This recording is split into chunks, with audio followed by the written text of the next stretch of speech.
नमस्कार, capital TV देख रहे हैं आप। मैं हूं आपके साथ पूजा। आज अपने शो में बात करेंगे वक्फ कानून पर सुप्रीम लड़ाई की। सालों से वक्फ बोर्ड के नाम पर देश भर में हजारों करोड़ की जमीनों पर कब्जा होता रहा, बिना जवाबदेही, बिना पारदर्शिता के। लेकिन अब मोदी सरकार ने वो कर दिखाया है जो कोई सरकार करने की हिम्मत नहीं जुटा पाई। कांग्रेस की तुष्टीकरण की नीति ने वक्फ बोर्ड को एक सुपर पावर बना दिया था। ना कोई पारदर्शिता, ना जवाबदेही। लेकिन अब मोदी सरकार ने कानून के जरिए साफ संदेश दे दिया है, देश का कोई भी हिस्सा, कोई भी संसाधन अब बिना जवाबदेही के किसी के हाथ में नहीं रहेगा। पर यह बात विपक्ष को हजम नहीं हो पा रही है और विपक्षी पार्टियों ने दौड़े दौड़े सुप्रीम कोर्ट का दरवाजा खटखटा दिया है। सुप्रीम कोर्ट सुनवाई के लिए तैयार भी हो गया है। ताजा अपडेट यह है कि भारत के चीफ जस्टिस संजीव खन्ना की अध्यक्षता वाली 3 जजों की बेंच 16 अप्रैल को सुनवाई करेगी। सबसे पहले असदुद्दीन ओवैसी की याचिका पर सुनवाई होगी। बता दें आपको, अब तक 20 याचिकाएं वक्फ कानून के खिलाफ सुप्रीम कोर्ट में दाखिल की गई हैं। सभी याचिकाओं में मुख्य रूप से यही कहा गया है कि ये मुसलमानों के साथ भेदभाव करने वाला कानून है। वक्फ एक धार्मिक संस्था है, उसके कामकाज में सरकारी दखल गलत है। तो अब देखना दिलचस्प होगा कि सुप्रीम कोर्ट क्या फैसला लेता है। क्या सुप्रीम कोर्ट इन सारी याचिकाओं को खारिज करेगा या फिर कोई खेल करेगा?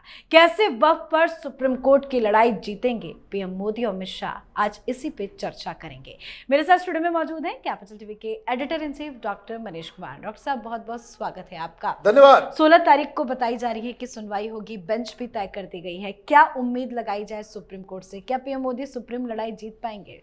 देखिए, सुप्रीम कोर्ट में क्या होगा उसको प्रीएम्प्ट तो नहीं किया जा सकता है, लेकिन हम उसके ऊपर एनालिसिस जरूर कर सकते हैं कि भाई क्या हो सकता है, क्या होगा।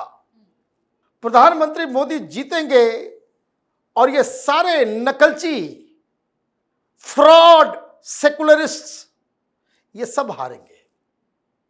उसकी वजह अभी आज का वीडियो बड़ा ध्यान से सुनिएगा कि क्यों ऐसा मैं कह रहा हूं। अब सवाल क्या है कि ये गए क्यों हैं? ये बड़े नटखट बदमाश लोग हैं। उनको भी मालूम है कि उनकी याचिका कूड़ेदान में जाने वाली है, लेकिन सब तो एक से बढ़कर एक वकील है। तो 2 कारण मुझे दिख रहे हैं। 2 कारण। एक, बहुत दिनों से ये बाबरी मस्जिद का मामला खत्म हो गया, कमाई खत्म हो गई थी। ये सीए और बाकी केसेस मेरे चल रहे थे, माल धमाल, केजरीवाल भी हार गया, खत्म हो गया, अब कमाई नहीं है। तो वकीलों की कमाई का जरिया बन गया ये। और नंबर 2, ये सारे के सारे पॉलिटिकल पार्टीज गए हैं। कांग्रेस पार्टी गई है, तो आम आदमी पार्टी गई है, तो आरजेडी। बताइए, मनोज झा आरजेडी वाला, भाई तुमने धर्म परिवर्तन कर लिया है क्या? ममता बनर्जी, मुसलमानों के 1 इंच जमीन भी मैं जाने नहीं दूंगी। अरे हिंदुओं की रक्षा कौन करेगा? हिंदुओं की रक्षा कौन करेगा? सेकुलरिस्ट हैं ये लोग, सेकुलरिज्म का पाठ पढ़ा रहे हैं। मुस्लिम वोट के लिए बीच चौराहे पे जो है ये लोग खड़ा होकर के कठपुतली वाला डांस करने लग जाएंगे। अगर मुस्लिम समाज ये कह दे कि भाई डांस करके दिखाओगे तो वोट मिलेगा, तो ये नाचने लग जाएंगे बीच चौराहे पे। तो खैर, ये बातें तो अलग कहानी है। पर्पस क्या है? पर्पस बहुत ही सिंपल है कि कोर्ट में जाएंगे, पहली हियरिंग होगी, सबको नोटिस दिया जाएगा, सब लोग नोटिस का जवाब देंगे और उसके बाद ये लोग डिमांड करेंगे कि जब तक फैसला ना आ जाए तब तक इसको होल्ड कर दीजिए। इनका काम बस इतना ही है। सुप्रीम कोर्ट के सामने ये चुनौती होगी कि क्या एक भ्रष्ट, नॉन ट्रांसपेरेंट, अनअकाउंटेबल इंस्टीट्यूशन को उस तरह से आप फ्री रन देंगे। ये एक बहुत बड़ी चीज है। खैर, ये सारी चीजों पे मैं आऊंगा, इसके पॉलिटिकल एस्पेक्ट पे। जरा लीगल एस्पेक्ट को देखते हैं। भाई आप क्या गए हो करने? आप कहने गए हो कि भाई साहब, ये जो कानून आया है ना, वो अनकॉन्स्टिट्यूशनल है।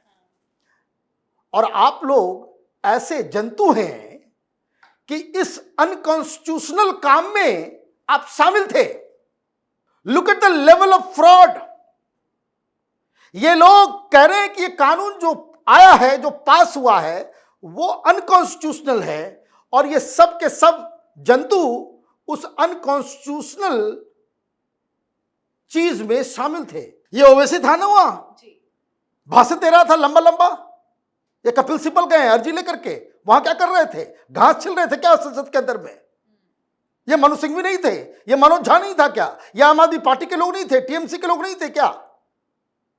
अजीब मजाक है। तो आप चले गए कि भाई ये कानून जो है इसको निरस्त कर दीजिए। तो ये कोई धर्मशाला तो है नहीं, ना ही सुप्रीम कोर्ट जो है वो कोई हिटलर का दफ्तर है। कानून के हिसाब से काम होता है हर जगह, रूल ऑफ लॉ। तो देयर आर 5 पैरामीटर्स, 5 चीजें हैं, 5 वजह, 5 कारण जिसको समझना जरूरी है। पहली चीज ये कि सुप्रीम कोर्ट इस तरह के संसद के द्वारा पास किए गए कानून को निरस्त कर सकता है जब ये मालूम चले कि क्या ये जो कानून जो पास हुआ है, ये कानून बनाने की शक्ति इनके पास है या नहीं है। वो है, संसद में कानून पास हुआ है ना। ऐसा नहीं हुआ है कि कोई राज्य सरकार ने ऐसा कानून पास कर दिया है जो उसके औकात की चीज नहीं है। तो ये जो पहला चीज जो है legislative competency, was this law passed by a competent house, तो वो हो गया। दूसरा चीज जो है कि जो कानून पास हुआ है वो बेसिक स्ट्रक्चर्स के खिलाफ है या किसी संविधान के दूसरे आर्टिकल्स के खिलाफ जा रहा है। मतलब संविधान के मूल तत्व जो हैं उससे इनका कोई विरोधाभास नहीं होना चाहिए। तो इसका मतलब यह हुआ कि वक्फ के ऊपर कानून आप बना रहे हो तो क्या बेसिक स्ट्रक्चर उड़ रहा है क्या? तो कानून तो 2013 में भी बना, 1995 में भी बना, इंदिरा गांधी ने भी बनाया, नेहरू ने भी 1954 में बनाया ना। तो इसका मतलब ये है कि ये बेसिक स्ट्रक्चर और संविधान के मुताबिक है। तीसरा जो बहुत ही इंपॉर्टेंट चीज होता है वो होता है कि कहीं आपने आर्बिट्रेरली तो नहीं कर दिया, कैसा तो नहीं किया कि भाई हाउस को एडजर्न कर दिया, विपक्ष को भगा दिया, विपक्ष को सस्पेंड कर दिया और जबरदस्ती ये कानून पास कर दिया।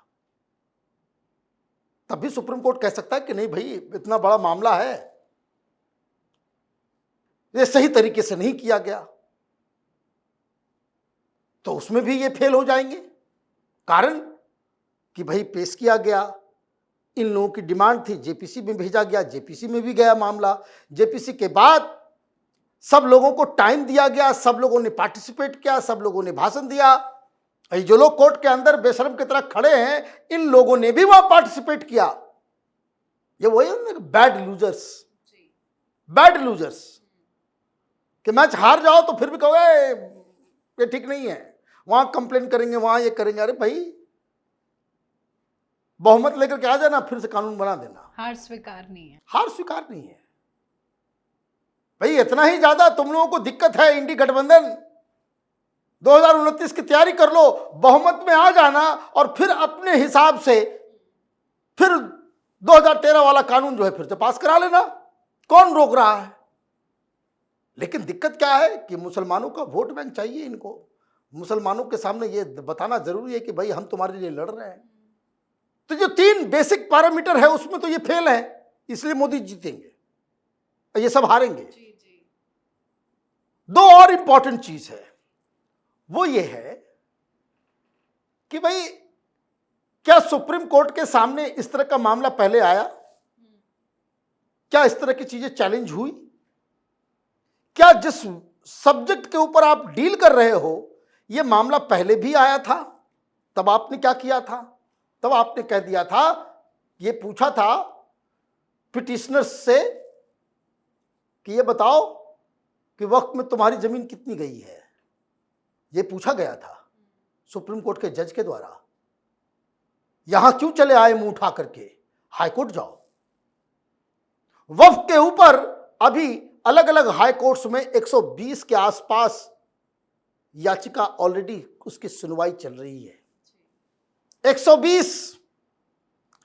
तो जब सब हाई कोर्ट में यह मामला चल ही रहा है, तो आप फिर किस लोकस स्टैंडाई पे, आपको तो फिर यह करना पड़ेगा कि भाई सारे पीआईएल को जो है लेकर के आ जाओ। लंबा ठंडे बस्ते में जाएगा, फिर ठंडे बस्ते में चला जाएगा ये। और इसलिए मैं कह रहा हूं कि ये शैतानी कि जब तक फैसला ना हो जाए इस कानून को जो है अभी होल्ड पे रखा जाए। ये गेम चल रहा है और हाई सुप्रीम कोर्ट कह देगा कि नहीं भाई, जब तक फैसला नहीं हो, इसको लागू नहीं किया जाए, फिर कौन क्या करेगा? फिर ये लोग जो है डफली बजाएंगे। और एक और मसला है जो एक मॉरल क्वेश्चन है कि रैम्पेंट करप्शन है इस वक्त के अंदर। क्या सुप्रीम कोर्ट ये कहेगा कि भाई भ्रष्टाचार जारी रखो? क्या होता है, हमारे जज के यहां भी तो नोट मिल रहे हैं, तुम लोग भी खाओ, हम भी खाएंगे, तुम भी खाओ, सब मिलके खाएंगे पिएंगे। लेकिन सुप्रीम कोर्ट की तरफ से कई भ्रष्टाचारियों को जब रिहा कर दिया जाता है तब तो डाउट होगा ही ना। होगा ही, पर ये इसलिए मैंने कहा ये मॉरल क्वेश्चन है, लीगल क्वेश्चन नहीं है। तो ये मामला है, लेकिन आर्गुमेंट क्या है? और जो क्यों मैंने कहा कि ये शैतान लोग हैं, मैंने ये नहीं कहा कि बेवकूफ है, शैतान है, नटखट हैं ये लोग। क्यों? क्योंकि इनको सब मालूम है कि कोर्ट में ये स्टैंड ही नहीं करेगा। क्या आर्गुमेंट दिया जा रहा है?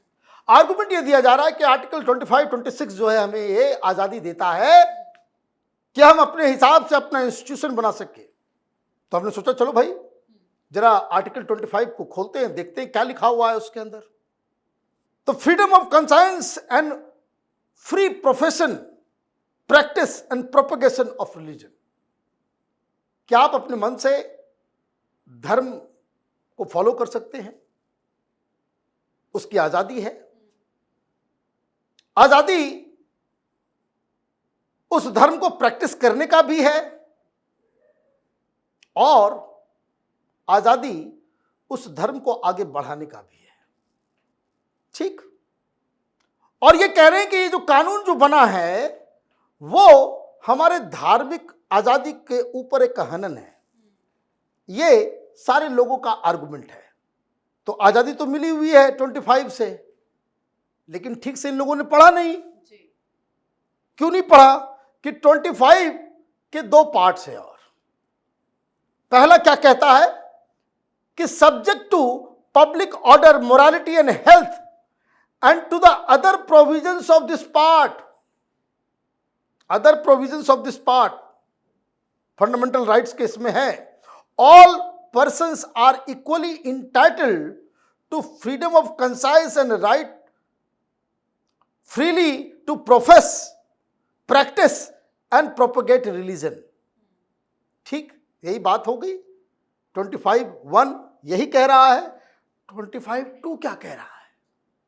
Nothing in this article shall affect the operation of any existing law। कभी आजादी तो है, लेकिन इस आजादी को जो आपको दिया जा रहा है, उस आजादी के चक्कर में किसी कानून के ऑपरेशन के ऊपर कोई बाध्यता आपका नहीं चलेगा। कि कोई एग्जिस्टिंग कानून है, उस कानून को यह अधिकार इंपैक्ट नहीं कर सकता और prevent the state from making any law. और सरकार को कानून बनाने से नहीं रोका जा सकता।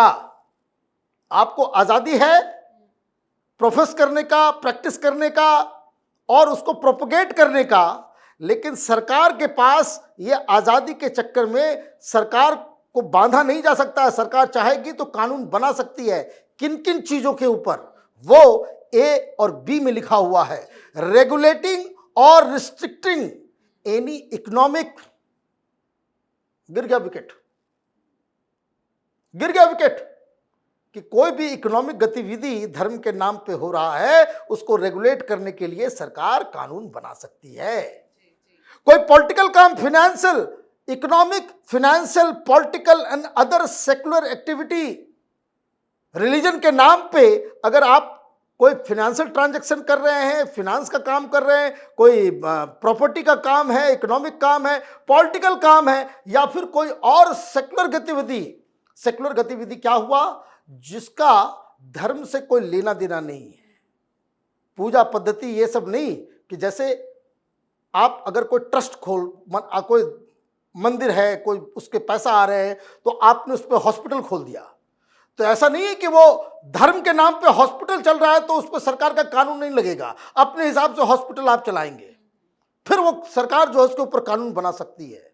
प्रोवाइडिंग फॉर सोशल वेलफेयर, और सोशल वेलफेयर के लिए भी सरकार जो है वो कानून बना सकती है। यही काम तो हुआ है। वक्फ वो कोई रिलीजियस इंस्टीट्यूशन नहीं है, कुरान में नहीं लिखा हुआ है। कुरान में वक्फ शब्द ही नहीं है, कोई रिलीजियस ड्यूटी नहीं है। तो सरकार ने क्या किया है? सरकार ने लैंड को, जो धर्म के नाम पे आप जो लैंड इकट्ठा कर रहे हैं, लैंड को एड्रेस किया जा रहा है। आप कितना बार नमाज पढ़ रहे हैं, कहां कहां प्रचार कर रहे हैं, कितना रोजा रख रहे हैं, कितना क्या कर रहे हैं, उसको रेगुलेट नहीं किया जा सकता। यह आजादी का हिसाब किताब है। क्या आप पहन के पूजा करेंगे, क्या आप नमाज पढ़ेंगे तो किधर करेंगे, क्या करेंगे, कब हज जाएंगे, कब दरगाह जाएंगे, कौन दरगाह जाएगा, कौन नहीं जाएगा, ये सारी चीजें आपके रिलीजन अधिकार, रिलीजियस फ्रीडम के तहत आता है। लेकिन जैसे ही आप प्रॉपर्टी इकट्ठा किए, जैसे ही कोई सोशल वेलफेयर काम किया, जैसे ही आपने कोई पॉलिटिक्स की, जैसे ही आपने कोई फाइनेंशियल ट्रांजैक्शन किया, आप लायबल हैं। सरकार उसके ऊपर कानून बना सकती है। तो ये कैसे टिकेगा? और ऐसे में आपको बता दूं कि ये ब्रह्म ज्ञान सिर्फ हमको नहीं है, ये बहुत बड़े बड़े वकील हैं। ये कपिल सिब्बल साहब विद्वान आदमी हैं, सिंघवी साहब विद्वान आदमी है, वो वैसे भी विद्वान आदमी है। ऐसा थोड़ी कि उसने पढ़ा नहीं होगा। पढ़ लिख करके मुसलमान नहीं पढ़ते, मुसलमान को समझ में नहीं आता, इसलिए उनको टोपी पहनाने के लिए आपने कह दिया सुप्रीम कोर्ट में हम चैलेंज करेंगे। अब सुप्रीम कोर्ट ने कर दिया, अब ये जाकर के बोलेंगे देखिए भाई सुप्रीम कोर्ट ने तो निरस्त कर दिया, अब हम क्या करें। ये सारा सिस्टम ही मुसलमानों के खिलाफ है। आप मुसलमानों को गलत राह पे लेकर के जाएंगे, मुसलमानों को भड़काएंगे, मुसलमानों के अंदर वो एक भावना पैदा करने की कोशिश कर रहा है ये विपक्ष कि ये देश तुम्हारे काबिल नहीं है, तुम्हारे लिए नहीं है। ये सिस्टम जो है वो मुसलमानों के खिलाफ खड़ा हो गया है, ये चिंता है।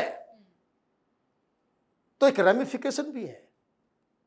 सुप्रीम कोर्ट को यह भी देखना पड़ता है कि भाई अगर आप कोई फैसला लेते हो तो फिर उसका समाज में क्या जाएगा।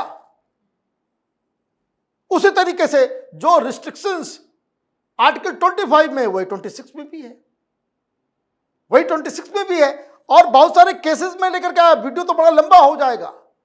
अभी लेटेस्ट ये जो ट्रिपल तलाक का पूरा केस हुआ, जो सारा बानो का केस था, है ना, वो तो टिपिकल तलाक बिद्दत, ट्रिपल तलाक, ये तो रिलीजियस, ये तो हदीस और बाकी चीजों में तो प्रैक्टिस में आता है। लेकिन कोर्ट ने क्या किया? कोर्ट ने कहा कि नहीं, ये रिलीजन का हिसाब किताब नहीं है।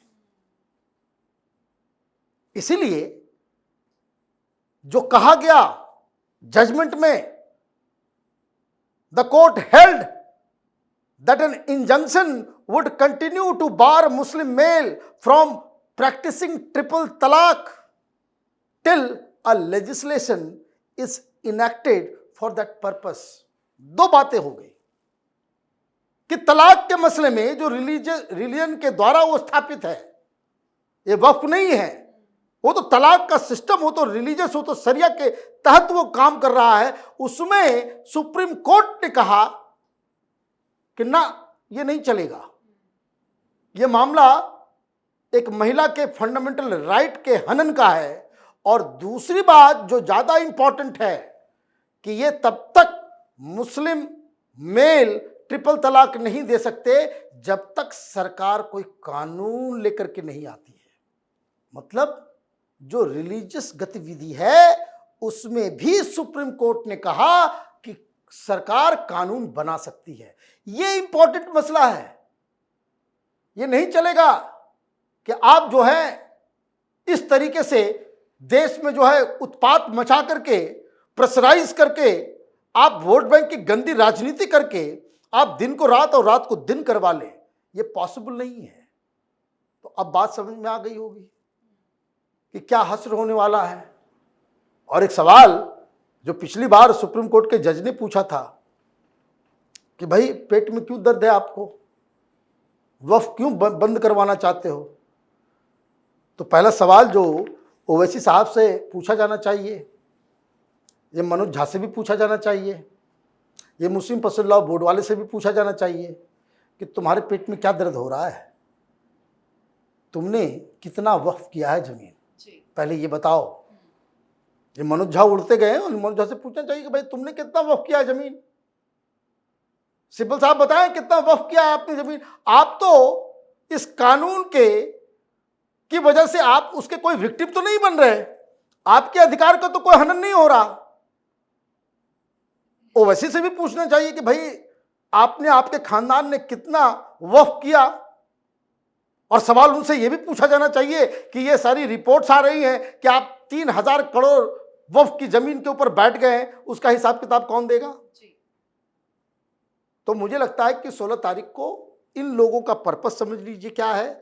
इन लोगों का पर्पस ये है कि सुप्रीम कोर्ट में एन केन प्रकारेण अभी स्टे लगा दिया जाए, और उसके बाद ये कहेंगे कि भाई देश भर में जो 120 हाई कोर्ट्स में अलग अलग 120 PIL लगे हुए हैं और सब कुछ लगा हुआ है, उन सबको भी इधर बुला लें, सबको क्लब कर लें, और 15-20 साल के लिए फिर से वक्फ को लूटने के लिए दाढ़ी टोपी वाले मौलवी मौलानाओं को एक आज़ादी दी जाए। तो ये लोग जो सुप्रीम कोर्ट में गए हैं, ये रिलीजियस फ्रीडम के चक्कर में नहीं गए हैं, इनको लूट की आज़ादी चाहिए, लैंड माफिया बनने की आज़ादी चाहिए, इनको मुसलमानों को एक्सप्लॉइट करने की आज़ादी चाहिए, महिलाओं को प्रताड़ित करने की आज़ादी चाहिए, और यह आज़ादी सुप्रीम कोर्ट से तो नहीं मिलने वाली। बिल्कुल सर, बहुत बहुत धन्यवाद सर समझाने के लिए। धन्यवाद। तो सुप्रीम कोर्ट से भी विपक्ष को झटका ही लगने वाला है। सरकार के पास दलीलें हैं, तथ्य है, पर विपक्ष के पास कुछ भी नहीं है। सुप्रीम कोर्ट से भी मोदी सरकार की बड़ी जीत होगी और विपक्ष को करारा तमाचा लगेगा। फिलहाल इंतजार 16 अप्रैल का है। देखते हैं कैसे विपक्षी पार्टियों के मुंह पर कालिक पोती जाती है। तो आपकी क्या राय है, कमेंट करके लिखिएगा।